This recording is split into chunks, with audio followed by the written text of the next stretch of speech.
Suscríbete a nuestro canal Televicentro HN y activa las notificaciones.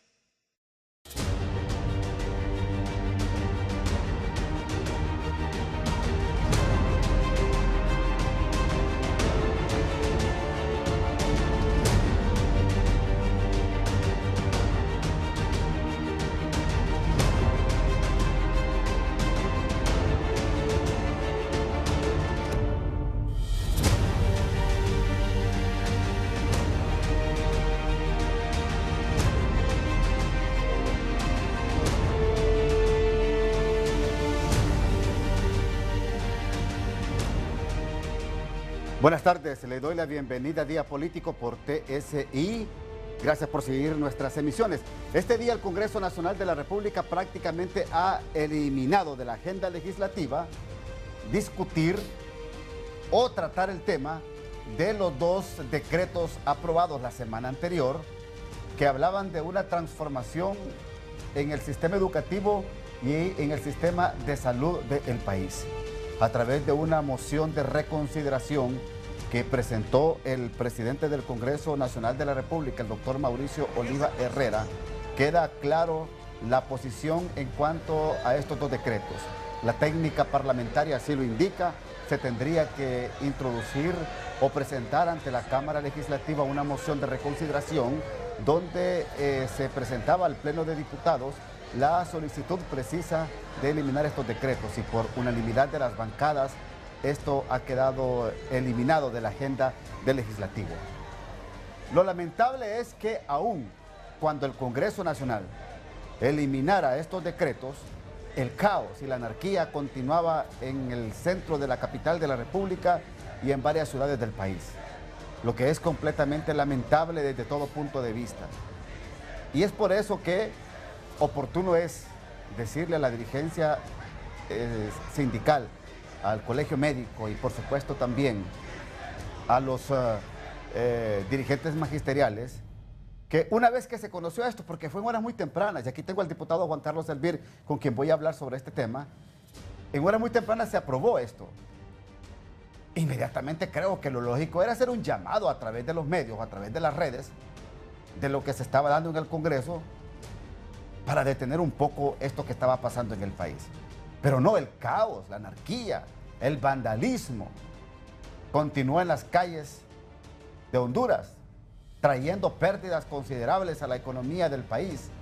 Se paralizó el comercio en la zona del casco histórico de la capital de la República. Se paralizó el comercio en varias zonas del país por las tomas de vías de acceso de puentes y de carreteras.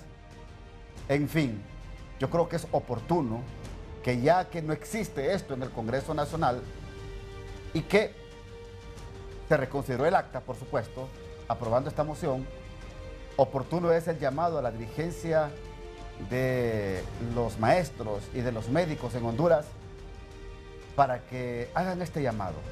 Y considero también a la clase política del país, al gobierno de la República, que llamen a los sectores para dialogar, para hablar, para entrar en una conversación directa que ayude al pueblo a encontrar la ruta que todos necesitamos. Porque es lamentable observar tanto caos en Honduras. Mira, a un profesional del derecho hoy le quemaron su vehículo. Sí, le prendieron fuego a su vehículo. Hoy pretendían saquear centros comerciales. Y ya había pasado en el Congreso Nacional la aprobación de una moción de reconsideración. Es decir, horas después continúa el caos. Y esto es lamentable desde todo punto de vista. Yo creo que el gobierno de la República, el Congreso Nacional de la República como entes oficiales y por supuesto la dirigencia obrera del colegio médico y de los colegios magisteriales, siéntense, hablen, platiquen, busquen el diálogo. Honduras necesita diálogo en estos momentos. Escuchemos lo que decía el presidente del Congreso Nacional, el doctor Mauricio Oliva Herrera, una vez que concluyó la sesión, porque solo se presentó la reconsideración del acta, se aprobó por unanimidad de las bancadas y luego se convocó a sesión para el próximo martes, a sesión de diputados en el Congreso Nacional. Escuchemos al doctor Oliva. Sí, así lo dice la la moción de reconsideración, eliminar y dejar sin valor efecto tanto la ley de reestructuración en educación como la de salud. Bueno, este Congreso, ustedes que tienen experiencia legislativa, ha tenido 3 momentos. Antes de Semana Santa nosotros paramos esto y le dimos un espacio de diálogo. ¿Pudimos haber aprobado el acta el jueves pasado? No lo hicimos. Dejamos un espacio de diálogo. Y ahora, pues, después de lograr ese consenso con los jefes de bancada hoy en la mañana, discernimos que lo mejor era eliminar esta ley y que para mandar un mensaje de unidad era sencillamente votar por unanimidad todos hoy y demostrar que en este Congreso pues, hay temas también tan importantes como estos que van a necesitar de un clima de conciliación y de una atmósfera de confianza. Mire, yo no iría tan allá porque yo no puedo interpretar el sentir y el pensar de los gremios, pero yo sí creo que hoy el Congreso ha enviado un mensaje claro de que queremos paz, de que queremos tranquilidad y que si hay voluntad de las partes, este Congreso está dispuesto a auspiciar un diálogo entre las secretarías de Estado, en este caso Educación y Salud, y los gremios, para que empiecen a construir ya presupuestos que realmente sean el reflejo de las verdaderas necesidades en ambos rubros. ¿Cuándo comienza este proceso de concertación? Bueno, el Congreso es de puertas abiertas. Yo creo que los manifestantes han estado un poco cansados. Ayer, hoy, todavía les toca mañana. Así que cuando ellos quieran, estamos en la mejor disposición de recibirlos y empezar a construir una agenda. Rápidamente, otras reacciones. El diputado Rafael Sarmiento, de Libertad y Refundación, también se refiere al tema. Hoy queda un antecedente para la vida democrática y para la dictadura de este país. Que nunca más se atreva un gobierno a pretender privatizar la salud y la educación pública del país. En este Congreso hoy se eliminó de manera total esas 2 pretensiones que no se habían socializado con los principales actores, que son los docentes y que son los médicos. Creo que de ahora en adelante se podrá crear un esquema para poder socializar cualquier proyecto que quiera reformar la salud y la educación pública del país. Ninguna reforma puede echarse adelante si no están los principales actores. En salud son los médicos, en educación son los tripartitas, Estado, docentes y padres de familia. En horas muy tempranas, la Confraternidad Evangélica de Honduras también dio a conocer un comunicado, el cual le presentamos a usted a continuación en pantalla. Y dice el comunicado: nuestro Señor es Dios de paz y Él nos puede dar paz en toda circunstancia. Nuestra fe nos permite declarar, creyendo las Sagradas Escrituras, que Honduras es tierra bendita y su pueblo es gente de paz. 3. Oramos porque nuestro actuar sea conforme a nuestras convicciones.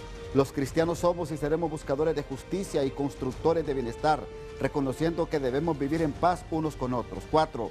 En toda circunstancia que implique riesgo, crisis para la población mayoritariamente afectada, haremos siempre un llamado al gobierno de la República y a las otras partes a que persistan en un diálogo honesto. Nuestras oraciones porque todas las partes promuevan siempre la paz, nunca la violencia. 5. Reconocemos que los sectores salud y educación son de las más grandes y urgentes áreas en las cuales se requiere una profunda transformación. Nuestras oraciones porque Honduras se desarrolle como una nación fuerte y emprendedora.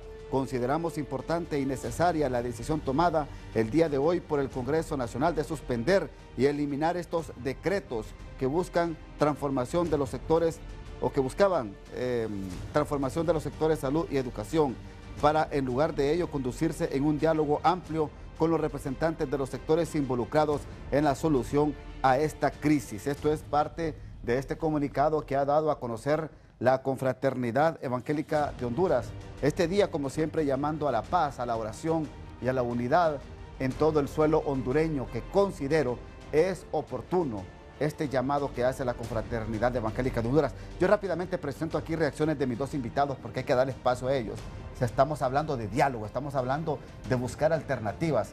Yo presento aquí al diputado Juan Carlos Elvir, a quien le doy la bienvenida esta tarde, y también, por supuesto, al presidente de Unificación Democrática. Diputado Elvir, ¿cómo está? Sí, gracias por la oportunidad. Su opinión, por favor. Mira, yo quisiera expresar de que Primero también lamentar los acontecimientos. Se han reportado creo que 4 personas fallecidas durante todos estos acontecimientos que son lamentables. Realmente ninguna pérdida humana vale una acción como esta. Y entender algo que pasa en el contexto. La eliminación de estos decretos no es por sí la solución del problema. El conflicto sigue ahí. O sea, recordemos de que el Colegio Médico y la estructura gremialista de salud está luchando por el tema de la ley marco, del sistema de protección social. No podemos desconocer que el sistema de magisterio está luchando por el tema de la aplicación o no de la Ley Fundamental de Educación. Una del 2011, Ley Fundamental de Educación, una del 2015. Y son luchas acumuladas, descréditos acumulados, que se han venido implementando a través de decretos ejecutivos. Cuando no pudieron hacerlo en el marco de los diálogos y el Congreso Nacional en ley, lo fueron haciendo a través de decretos ejecutivos y mecanismos de reglamentación. Sí. Que hablan de procesos de tercerización, que son en alguna medida modelos, en alguna medida que tienen tendencia a vender el criterio de la transformación, pero también que tienen tendencia a obedecer un poquito lo que los organismos internacionales establecen debido a las deficiencias que tiene el sistema de educación y el sistema de salud. Creo que es un momento oportuno para poner las cartas sobre la mesa también, porque en esto hay agenda oculta, no podemos desconocerlo, de un lado y de otro lado. ¿Y qué promueve esta agenda oculta? ¿Quién promueve esta agenda oculta? Bueno, hay criterios también tendientes a imponer algunos modelos que no son exactamente los que van a tener aplicabilidad en nuestro medio y que los mismos gremios con justicia están rechazando. Estas leyes atropellan el estatuto médico, el estatuto del docente, el estatuto de la ley de servicio civil. ¿Por qué no dicen mejor y abolimos la ley de servicio civil?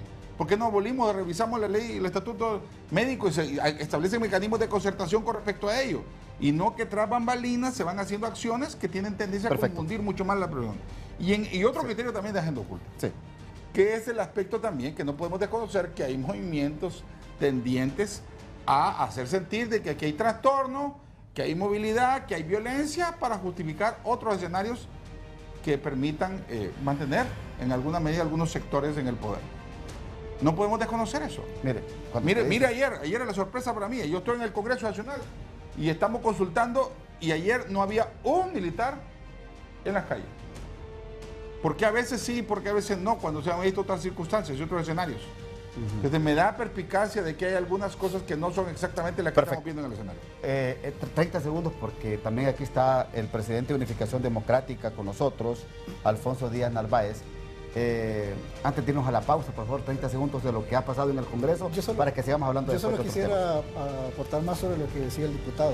Sí. Si bien es cierto, a veces hay diferentes objetivos de los partidos políticos, de los diferentes sectores gremiales, pero lo que hoy más que nunca es que necesitamos tener un liderazgo que pueda unir todos esos intereses, todos esos objetivos en son de un solo camino. Hay que recordar que todavía tenemos ese tema pendiente de cómo construimos cultura del diálogo, cómo llegamos a consenso y cómo al final del día entendemos de que todos somos hondureños, todos queremos una mejor Honduras y este es el reto. Hoy se dio un paso importante a leer entre líneas lo que pasó, lo que ha pasado todos estos días, a rectificar, pero hoy la clase política tiene que buscar el acercamiento con los demás sectores, el Ministerio de Salud y Educación buscar acercamiento con los demás gremios y tratar de llegar a consenso, porque al final del día necesitamos una mejor educación, necesitamos igualmente mejores políticas, pero igualmente un mejor compromiso de todos los sectores. Vamos a ir a la pausa cuando regresemos a hablar sobre estos temas y también sobre el diálogo que prácticamente sería la alternativa, si es que así lo podemos ver en el país. Ya volvemos.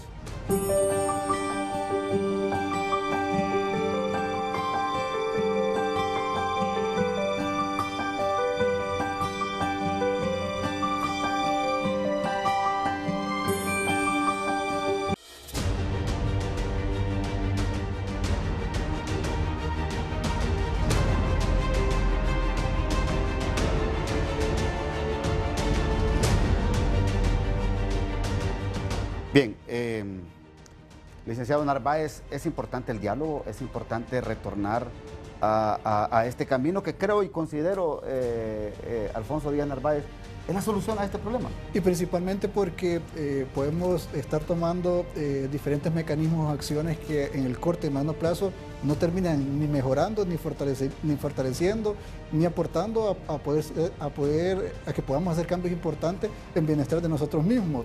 Es cierto que hay un descontento, hay un malestar. En cierta medida la clase política hoy más que nunca tenemos que dar más de lo que hemos dado, pero principalmente la clase política tiene que tener madurez y el liderazgo suficiente como para poder tener calma, prudencia, saber escuchar, pero de igual manera buscar el acercamiento con los demás sectores. Yo creo que hoy fue importante lo que se dio. Igualmente, por lo menos leer entre líneas, recapacitar y por lo menos tener la capacidad de reflexionar sobre el posicionamiento en el contexto integral de lo que se estaba dando y lo que podía repercutir si se seguía con esto. Pero hoy falta el paso más importante y fundamental, que es construir los consensos, porque de igual manera tenemos que mostrar avances, hay que mostrar resultados. Pero es que no podemos comenzar al revés. ¿Me entiende lo que les pregunto? ¿Por qué? Porque no se puede comenzar al revés, es decir, no se pueden aprobar unos decretos sin antes consultar a los sectores. Pero por lo menos hoy tenemos la elección y tenemos el escenario, pero lo más importante y fundamental, que todas las soluciones tienen que ser integrales. Y yo, por ejemplo, a veces yo miraba la posición de un ministro de Educación y una ministra de Salud en divergencia con pilares fundamentales de la misma área. No podemos tener un ministro de Educación confrontado con los maestros, ni una ministra de Educación confrontada con los médicos. Yo creo que aquí es donde tenemos que reflexionar de qué tipo de liderazgo tenemos y cómo damos respuestas integrales a los problemas complejos que tenemos en este momento. Ahora, ¿cuál va a ser el rumbo, ingeniero Elvir? Usted como su jefe de bancada del Partido Liberal en el Congreso Nacional, ¿cuál va a ser el rumbo, la línea que va a seguir su partido ahora en estas decisiones en el Congreso? Nosotros el día de ayer, precisamente, tuvimos una serie de reuniones promovidas por el presidente de la bancada, don Mario Segura, haciendo una serie de reuniones, incluyendo acercamiento con otras bancadas, con el gremio médico, con estructuras del magisterio, para intentar buscar la manera de encontrar un lineamiento. Y estar claro, hoy debió de haberse resuelto también como parte de la propuesta, pero se dejó para posterior, el hecho de que se establecieran mesas de diálogo en cada uno de los sectores. Pero la primera acción debería ser buscar la manera de rescatar los interlocutores de negociación, porque es un problema del descrédito de las estructuras. Si no se creen los políticos, no se cree tampoco en los gremios, no se cree en nadie, nadie cree en nadie. Y hay que intentar rescatar esos criterios para ver la manera de cómo encontrar los mecanismos de acercamiento con respecto a qué es lo que puede generar un clima de mayor gobernabilidad en ambas secretarías. Una secretaría de ellas tiene alrededor de 75,000 empleados. La otra secretaría alrededor de 26,000 empleados. Sí. Ninguna de las secretarías tiene menor al 90% de su presupuesto para pagar gastos y salarios. O sea, que no tienen dinero para inversión, no tienen posibilidad de poder hacerlo a menos de que les asignen o les asignemos, porque quería ser en el Congreso. Pero no ha habido voluntad para poder hacerlo, que se les apruebe el presupuesto para suficientemente cumplir con sus necesidades, que debería ser la prioridad para generar la compensación social en este país. Y otra parte importante, que es buscar la manera de lograr esa agenda mínima de acuerdos que genere y recupere la gobernabilidad en esas secretarías. Ahora, estas dos secretarías han venido dando tumbos durante años, tumbos. No ha habido un buen gobierno en este rumbo. Ningún gobierno puede jactarse de tener una situación de mejoramiento con respecto a eso. Hemos venido dando, y los indicadores lo están diciendo, de que estamos en un país donde estamos desfasados en el tema de tecnología, donde estamos desfasados en la cobertura de salud y de educación y de calidad en ambos rubros. Ahora, me preocupa cuando usted dice las agendas ocultas. Aclaremos un poco esto, ingeniero Elvir.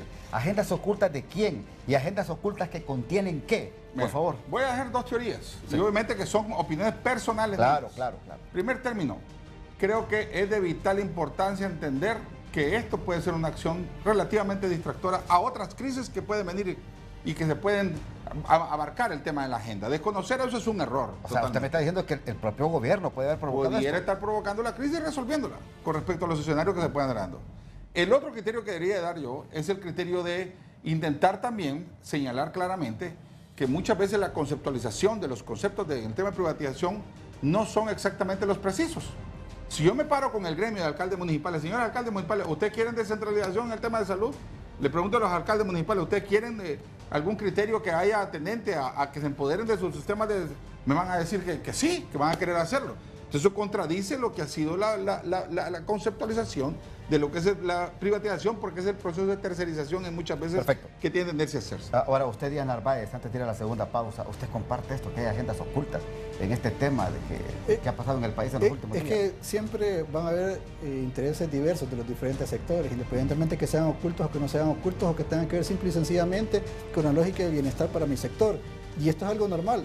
Lo que no hemos podido avanzar es que por lo menos tener un gobierno que tenga mayor acercamiento con los diferentes sectores gremiales, con los diferentes sectores que conforman y lo que afecta directamente la política del día a día para poder construir esto a mediano y largo plazo.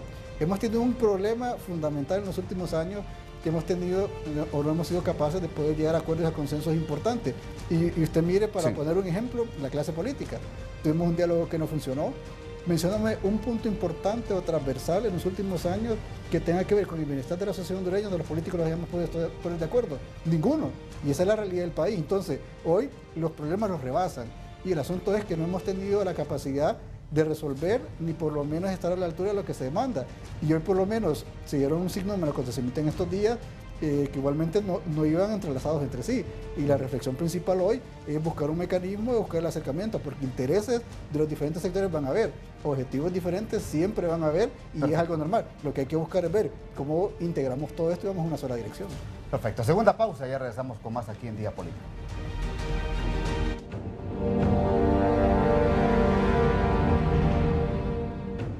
La Universidad de Honduras funcionó al inicio con las facultades de Jurisprudencia y Ciencias Políticas y Sociales, de Medicina y Cirugía, y agregó después la Facultad de Ingeniería.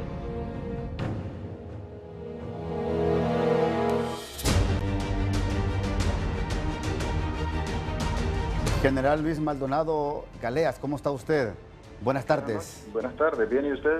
Pues acá, mire, escuchándole, necesito su opinión porque usted es un analista de la política, pero también en materia de seguridad y de defensa, por supuesto, como ex general de las Fuerzas Armadas, pero su opinión de lo que ha pasado este día y de lo que en lo que se debe de marcar la clase política en los próximos días. Bueno, hay escenario político, hay escenario de movilidad social, hay escenario de excesos, y en cada uno de estos escenarios hay responsabilidades que debemos de apuntar puntualmente. Y en principio lo que yo quiero señalar es que estamos recibiendo lecciones políticas deplorables, impropias, hasta irresponsables respecto a cómo deben de ser los procesos para la toma de decisiones en el sistema político. Y hablo específicamente en el Congreso Nacional.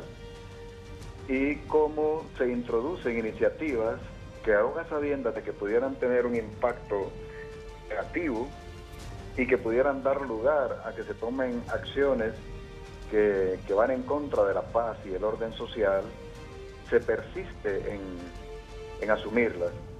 Y luego se introducen cambios durante la marcha de que tampoco están sustentados en los intereses de la nación, sino que darle curso a una pretensión partidaria, digámoslo así.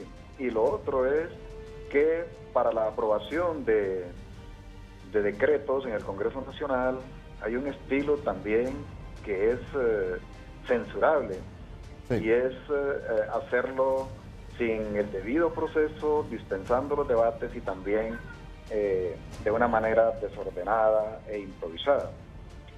Por otra parte, la protesta, la marcha, la manifestación, el meeting, etcétera, tienen sus límites.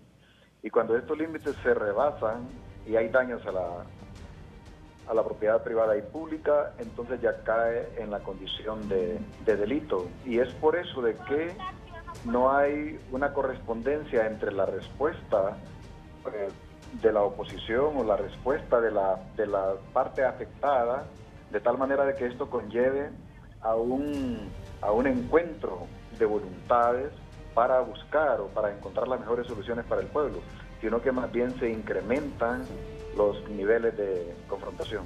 Perfecto. Gracias, general, muy amable por sus valoraciones aquí en el programa Día Político. Gracias, general. Por el tiempo, por favor, 30 segundos para que se despidan mis invitados acá. Inicio con don Díaz Narváez. Bueno, fue un día importante y principalmente porque se pudo rectificar. De igual manera tuvimos la oportunidad de interactuar con las demás fuerzas políticas, de llegar a consenso, pero que viene todavía la tarea más importante, y esto significa salir a hablar con los demás sectores, con los doctores, con los maestros, y poder juntos buscar un consenso importante en aras de modernizar, de actualizar la educación, mejorar el sistema de salud, pero que lo más importante es que le demos respuesta integral a la sociedad hondureña. Perfecto. Ingeniero Juan Carlos Elvir, por favor, 30 segundos. Bueno, queda un reto ahorita, un reto muy importante, buscar la manera de acelerar algunos procesos que hagan acercamientos para recuperar la gobernabilidad. Recuerde que después de una pelea queda algún nivel de resentimiento, claro, y hay que intentar buscar la manera de resarcir esos criterios, y son dos de los rubros más importantes que existen dentro del marco de los servicios públicos en el país y que hay que intentar buscar la manera de mejorar ostensiblemente y de manera acelerada. Gracias a ambos, gracias por estar acá con nosotros en el programa. Hasta aquí Día Político, que Dios bendiga a Honduras Buenas tardes.